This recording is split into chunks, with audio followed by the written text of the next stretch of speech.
Hey crawlers, I'm Mobile Stiltskin, and we're gonna play a Draconian Fire Elementalist today. This is going to be a guide for people who want to play a Spellcaster, but kind of a beginner to intermediate guide for that. A lot of the guides for new players are focused on melee classes, so I thought it would be cool to do one for a caster. The reason I picked Draconian Fire Elementalist is just because it's one of my favorite combos.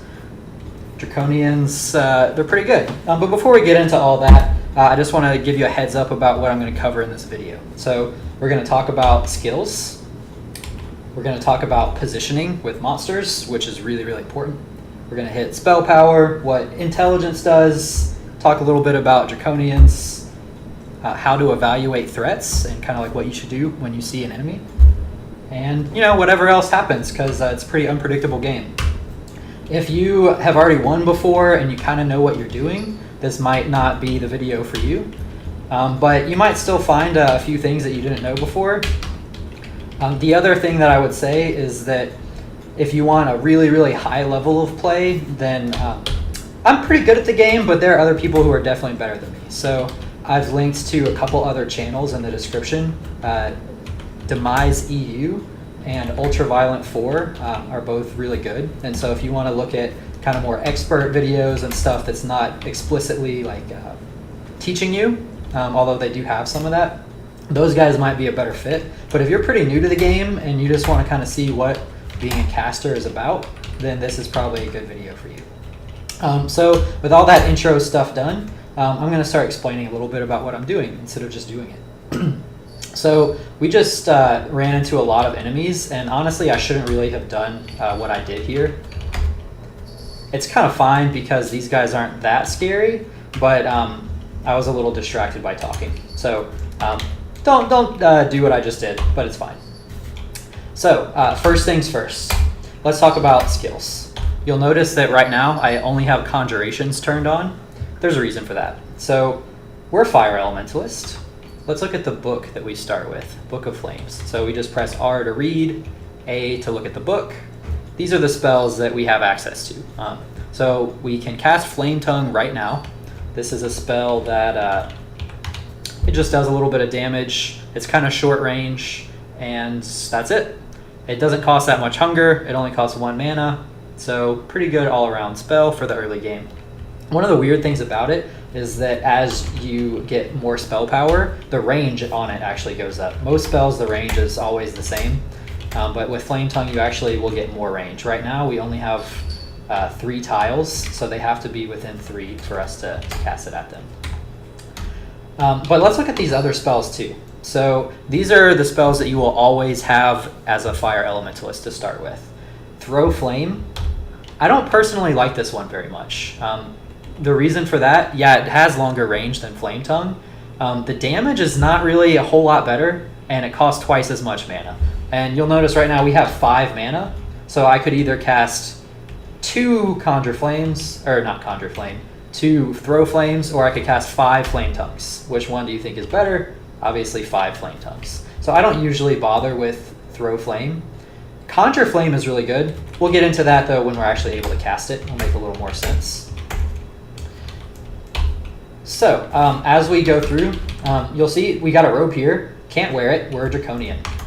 Thing about Draconians, they do not wear body armor ever at all. They can wear boots, they can wear gloves and cloaks, but they don't wear body armor. They also wear hats, I believe. Could be wrong about that. Anyway, I should really know that. I've been playing this game for way too long to not know that. Anyway, you don't wear body armor, but you do get plus AC. So right now we only have plus 4. But as we level up, that bonus to our AC will actually increase. So one of the reasons that I like Draconians for casters is that they're really durable. Most casters you can't really wear, if you're going like pure caster and you need to cast high level spells, you can't usually wear very heavy armor because it'll make it a lot harder to cast all your spells. However, Draconians don't wear armor at all, but they can still get really high armor class just from their scales. They also have pretty high base health compared to most of the other races that are decent at casting. Their aptitudes for spell casting are they're not bad and they're not great. They're basically just zeros across the board and -1 on spellcasting.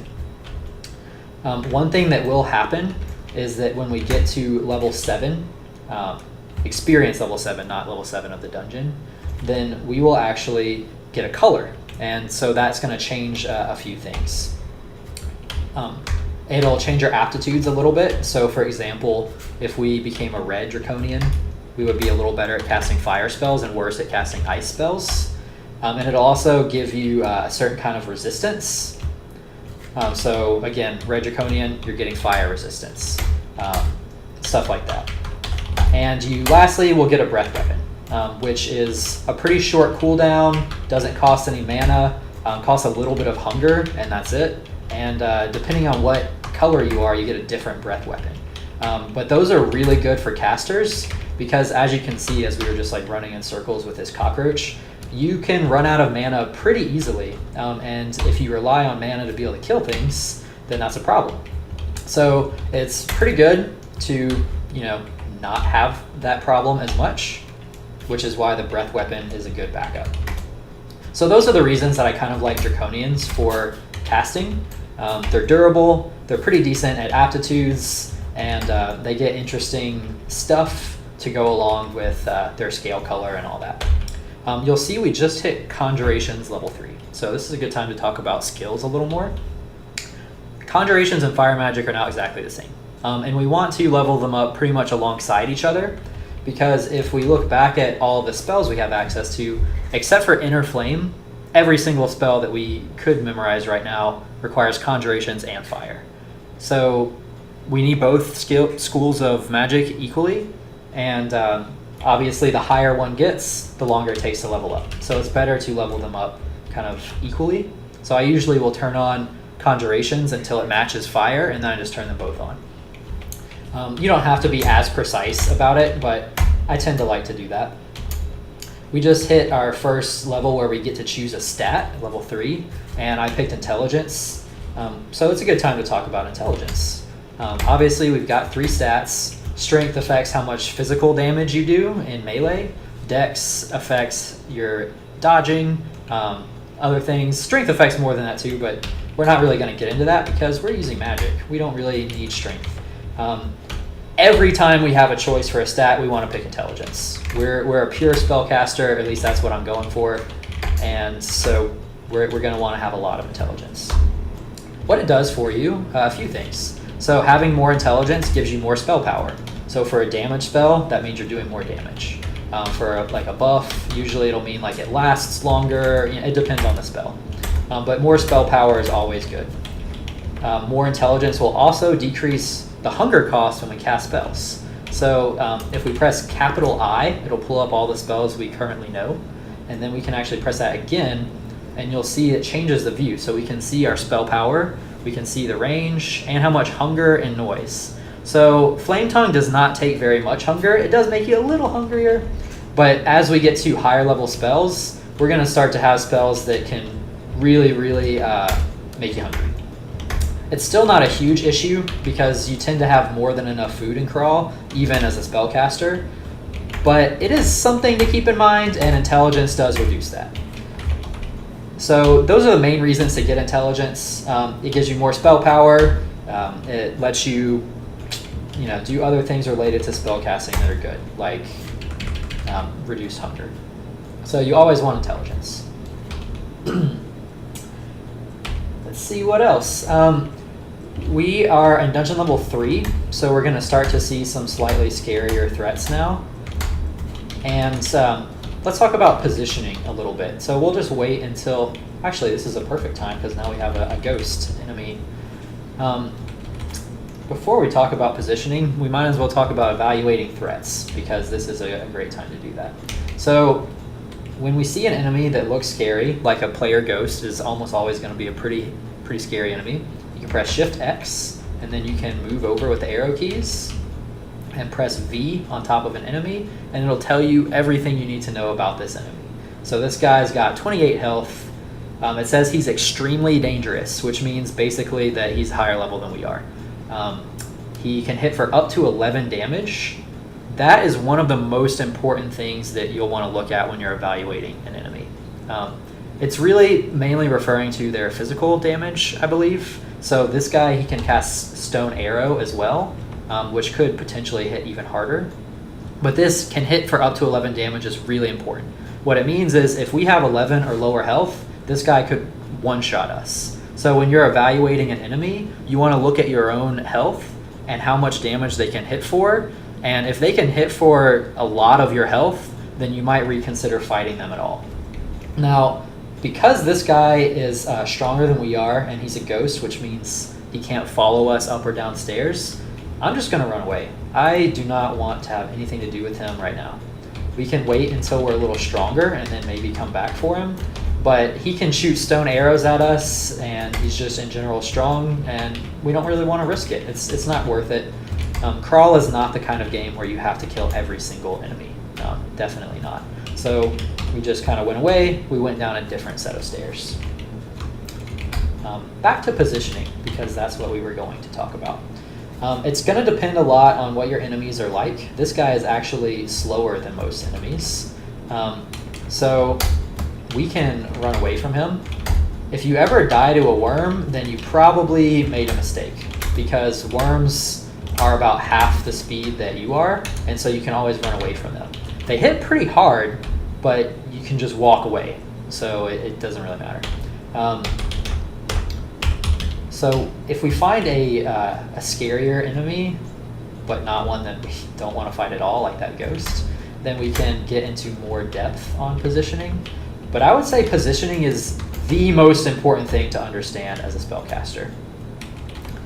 I should point out what I'm doing when I go up the stairs. This is just a way to make it faster and easier to move around.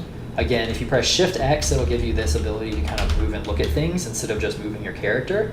But then you have other shortcuts. So if you press question mark when you're in this mode, it'll actually tell you all of the different keyboard shortcuts you have. I'm not going to go through every single one of those, but you have a lot of ways to just look around the map without actually moving. The thing that I'm doing right now is using the right-facing arrow key on the keyboard, so the one that goes with the period button, so Shift period, and that'll look at all of the downstairs for me. It just jumps between them, and I can keep hitting it, cycles through. And the same thing works for the other arrow key to look at the upstairs. So this is a really fast way to just quickly jump to another set of stairs. So I'm just going to hit enter, and it'll take me there, and now I can go down these stairs. The guy that I ran away from that's not the same guy. I think there's actually two ghosts on this level. Or maybe that is the same guy. I don't know. Anyway, he's up here. He looks different because I think in person he has like a pumpkin thing on his head, but whatever. He's up there. I'm not going to auto-explore for a little bit because I don't want to have to fight that guy yet. So I'm just going to manually start exploring this way. Looks like a little shrine here to Ashen'Zari. I don't think we want to worship Ashen'Zari, but she's a pretty interesting god. We got a ring. Actually, we've had another ring this whole time. So let's look at, we've got a lot of scrolls, and there's a pretty decent chance that at least one of these is Remove Curse, which means I'm just going to put both of these rings on. Wow, okay. So they're not that good, but technically they do help, and we don't have anything else. So +1 AC, +1 evasion. Why not? If they had been cursed, I would have just started reading scrolls until I got rid of it. Another thing to keep in mind, there's this freaking guy again. Another thing to keep in mind is that you always want to have all of your mana before you start exploring, because it's really, really limiting to not have your mana, and you're going to need it. So let's go ahead and run away again. It's becoming a pattern with this spooky pumpkin guy. And let's memorize some spells. So looking at the spells we can memorize now, every level the spell has costs a spell level. So right now we can memorize 6 levels worth of spells. I want Conjure Flame, and that's going to use up 3 of them. This is what Conjure Flame does. I'll show you.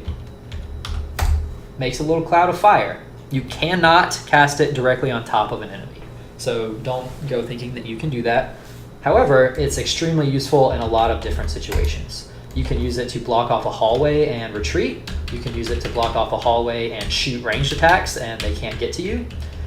for certain enemies, they will actually try to walk through it, and then you can stand in front of it while they just sit in the fire and get burned really, really badly. So it can be really good for those guys. This is a good time to talk about positioning, finally. So this orc, he was at the edge of our line of sight, and you might think, well, I can't attack him yet. He's not within range, so I should go forward, and then I can shoot at him. Well, not exactly. We want to actually back up so that we're decently far away from any unexplored territory, because it's going to make noise when we fight. And the more noise we make, the more likely it is we're going to attract more attention.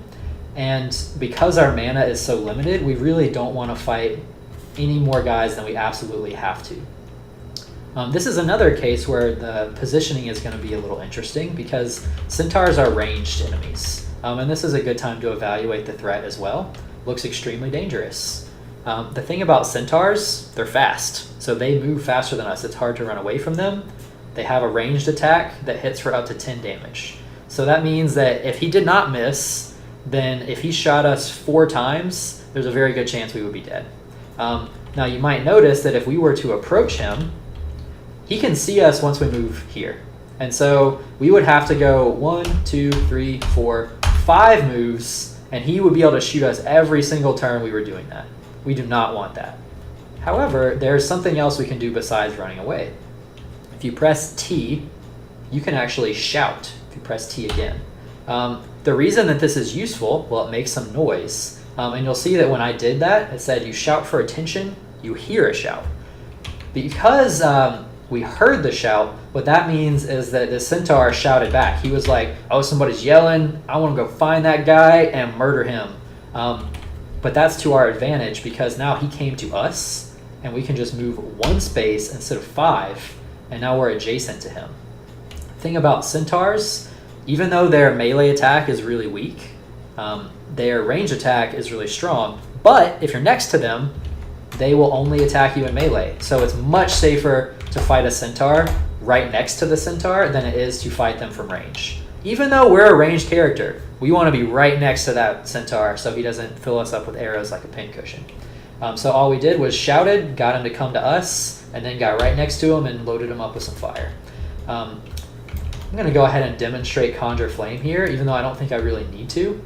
So I'm going to cast it here. Now this guy is probably not going to want to walk through it. Sometimes they will anyway, but then they get burned, and so, you know, it's not really a bad thing. You win either way. So it's a really useful spell. I'd say it's more useful when you have a little more mana, so you can block off an area and then use the rest of your mana to just unload damage spells. But right now it costs 3 mana, and so sometimes we won't have enough to follow through with attacks if we use that. Let's see. This guy's still pretty scary. We have Conjure Flame though. So I think what I want to do is give this a shot, and we're pretty close to some stairs. So what I'm going to do is shout to get his attention, and then I'm going to pull him up to the stairwell over here so that if things go poorly, then I can just run away really easily. And actually this orc is already causing problems with, I missed a lot and used up too much mana, so I just left. We can always fight him again. I'm not going to go right back there because he's going to get free hits on you when you go down the stairs, and you also get a huge evasion penalty when you're going up or down the stairs. So we don't want him to get free hits off on us, so we just use some different stairs. But I want to go find him again and kill him, or at least try to. We want to be pretty careful because he's still a challenging enemy. But if we kill him, we'll get a pretty good chunk of experience from it, so it might be worth it. Worst case scenario, well, I guess, is that we would die, but probably more likely we just wouldn't be able to kill him and we have to run away. I'm not going to use Conjure Flame. Actually, I am. I changed my mind. I won't have enough mana probably to kill him if I use Conjure Flame, well, especially not if I miscast it. Now we're going to have to run away. But he might walk into it.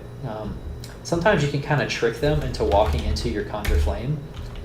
Well, I'll show you. It'll be easier to show you what I mean. Let's go find him again. I'm getting real tired of you, spooky-ass pumpkin ghost. Where'd he go? if you're looking for an enemy and you've already explored that area, sometimes it's nice to just shout a bunch and it makes it easier to find them.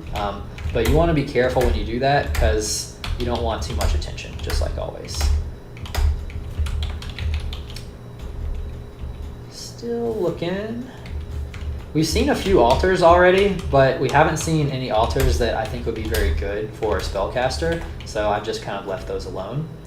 I'm going to talk about gods well, when I find an altar that I actually want, but until then, you know, gods, they do their thing. You can look stuff up on the wiki about them, and gods are really one of my favorite things about Crawl, but none of these gods that we've seen so far are going to be very relevant to what we're trying to do. We didn't actually find that ghost, but I didn't want to waste too much time just looking for a ghost that we don't really need to kill that is kind of dangerous anyway, so I just went downstairs. And we're up to level 6 now, so in one more level, we're going to get our color. And that's going to be a good thing because it gives us more tools and resistance and stuff. One of the problems with being a Draconian caster is that if you have very bad luck, you can get a color that penalizes the spellcasting skill you're using. So for example, we could end up being a white Draconian, which is like Frost, and then we would get a -2 penalty to fire magic, and that would kind of suck. But there are enough colors that usually doesn't happen, and I like all the other advantages that Draconians get, so I tend to go with Draconians anyway. And even if you get a color that, say, is Frost when you're trying to do fire, you can still usually just switch elements or, you know, do different things, kind of roll with the punches. That's one of the more important skills. This is Pykel. He's got a Whip of Freezing, and he's got some slaves that are really strong. There are a couple things that could happen here, but I think I know what will. So we don't really want to kill the slave for a few reasons. One, he hits pretty hard. He's really strong. 2, he does not actually give experience. And 3, if we kill Pykel, he'll actually become friendly, so then we won't have to kill the slave.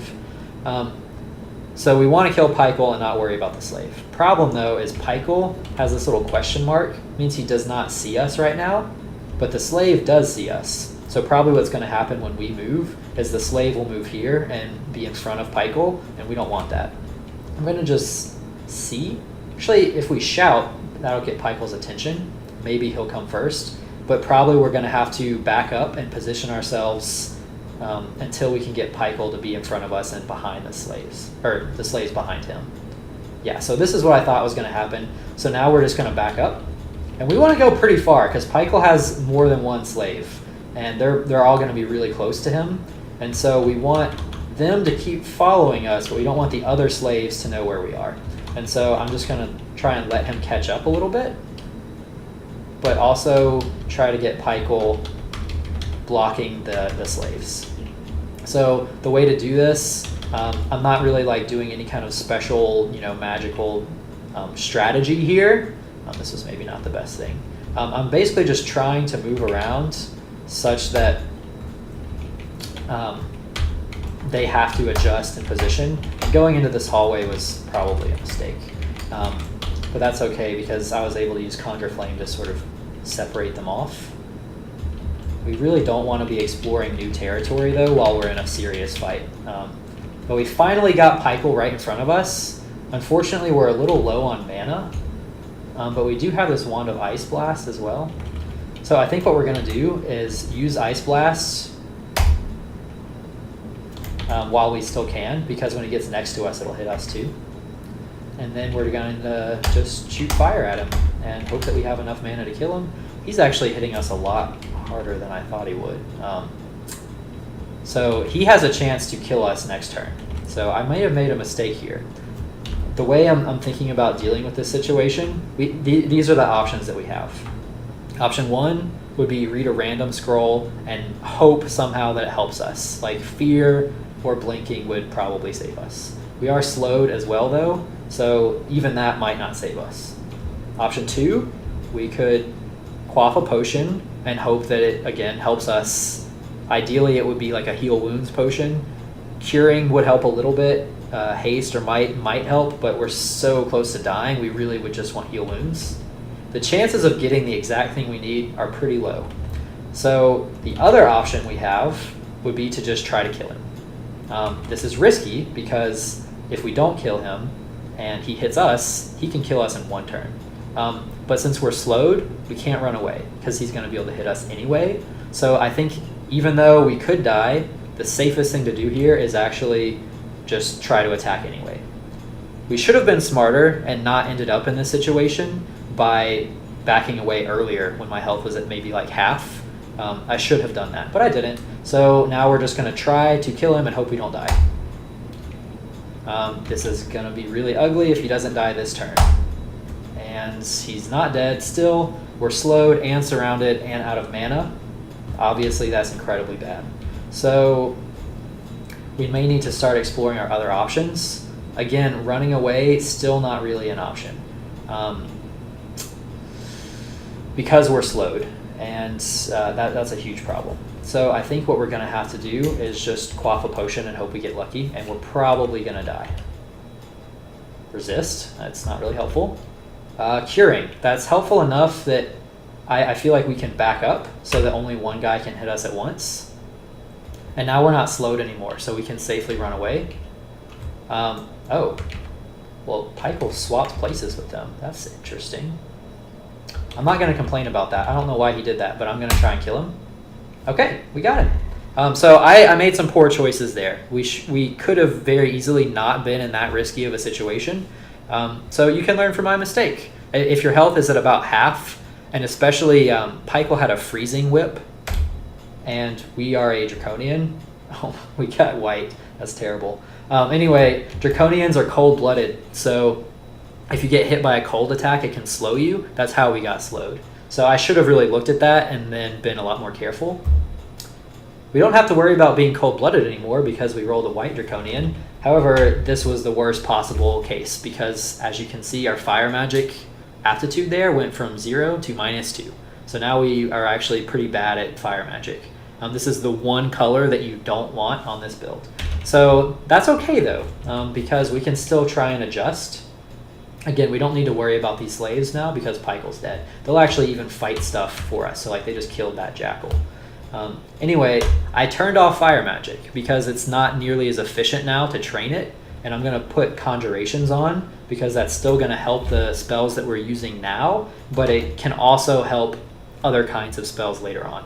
So we're going to probably have to switch away from fire magic just because a -2 aptitude is pretty bad if it's your main spell school. You really don't want that. So that's a pretty big bummer, and it is one of the drawbacks of doing a Draconian caster, but it usually doesn't happen. Oh well. Another thing that happens when you get your color, so we're now resistant to cold, which is why we don't have to worry about being cold-blooded. And we got a breath weapon. So white Draconians get frost breath.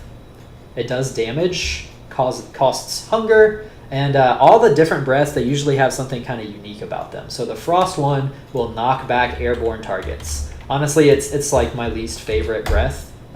Most enemies are not airborne, and knocking them back is kind of helpful, but not really even that helpful. So I'm not super jazzed about being a white Draconian, but so it goes. We'll probably end up doing either pure conjurations, earth, or frost magic, but it's going to depend on what spells we get access to, basically. You just kind of have to go with the flow and adjust to what happens. So yeah, that's pretty much what's going on so far. I'm still really disappointed that I got a white Draconian. The last time I did this, I also got a white Draconian, and I ended up having to switch to earth magic. I really just want to do fire, but it's okay. I will point out with the breath weapon, you might think, well, I should save it for when I'm out of mana, and then I'll like use it as my backup. But actually, you don't always want to do that because the cooldown on it is actually very short. So if you use it early on in the fight, then there's going to be a pretty good chance if the fight lasts long enough, you can use it again before the fight's over. I'm not going to use it if it's a really weak enemy or an enemy that, or like there's just one of them and it's weak. But if there's more than one enemy, or if it's an enemy that's even a little strong, like even an adder, I want to hit with the Frost Breath. Just because it costs almost nothing, just a little hunger. So it can save you from having to use up your very limited mana. And it's one of the better reasons to be a Draconian, because in the early game, just having that one breath weapon can be the difference between life and death a lot of times. I want to go back to threat evaluation here, because we just saw an ogre. So let's take a look at him. It says it can hit for up to 17 damage plus its giant club. So the thing about monsters is that they'll pretty much always have like a set amount of damage that they do.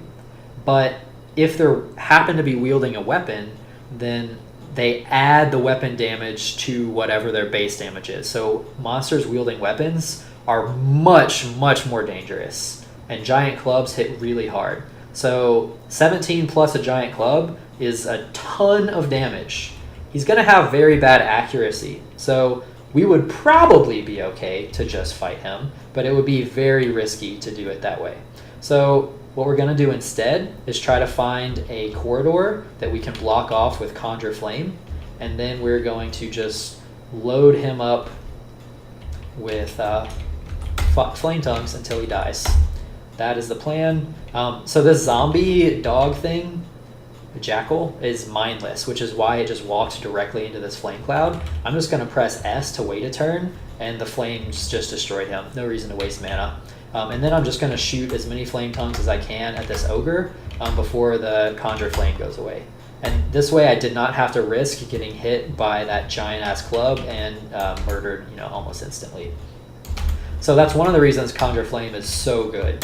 It just keeps you safe and lets you nuke guys for a pretty good while. This is an imp, and these guys are actually immune to flame, so immune to fire and negative energy. Normally as a fire elementalist that would be pretty bad, but the one good thing about having rolled a white Draconian is that we have Frost Breath. Now it missed, so we're just going to have to run away a little. You could also attack him in melee. Imps really aren't that dangerous, but I'd rather just stick with the Frost Breath. So we'll just wait for the cooldown to go away and then hit him with it again. He's vulnerable to cold, so if it actually lands, it'll probably kill him in one hit. Yeah. Ooh, boots. Let's see what these are. +2. Cool, we'll take it. After this floor, I'm probably going to stop this episode here, but I'm going to continue this run. So this first episode is sort of like the more beginnery stuff, and as I continue the run, I'm going to get into some slightly more advanced tactics. Nothing too crazy, but I would describe, assuming I don't die, because I could, then we'll get to some kind of intermediate, more advanced stuff. So let's just finish out this floor. If there's anything that you're curious about, if you have any questions, feel free to leave a comment, and I'm pretty good about responding to comments and getting back to people. We're in dungeon level 5, I should point out, and so the temple will be coming up pretty soon. You can see it as early as 4 and as late as 7. So we want to keep an eye out for the temple, because the sooner we get a god, the better. And we're looking probably for Sifmuna or Vehumet. So Vehumet is a god of basically destructive magic. So he's really cool with you using magic to blow shit up and kill it. And he doesn't care too much about any other magic. The benefits he gives you get 1 more point of range on your spells. He makes it easier to cast destructive spells. This is an interesting temple. I'll talk about that in a second. And he just generally gives you more destructive spells, and stuff related to destructive spells. Sifmuna gives you sort of more utility. So she'll give you spell books with a wider variety of spells, not just destruction. She'll help you with miscast magic. So if we fail to cast a spell, bad things can happen, and she'll protect you from that. She will help you forget spells so that you can make room for more spells. So she's kind of more versatile, but less out and out powerful than Vehumet. Normally, as a fire elementalist, I would just go for Vehement. I like the extra range. I like that he makes it easier to cast destructive spells, so you can get things like Fireball online really quickly.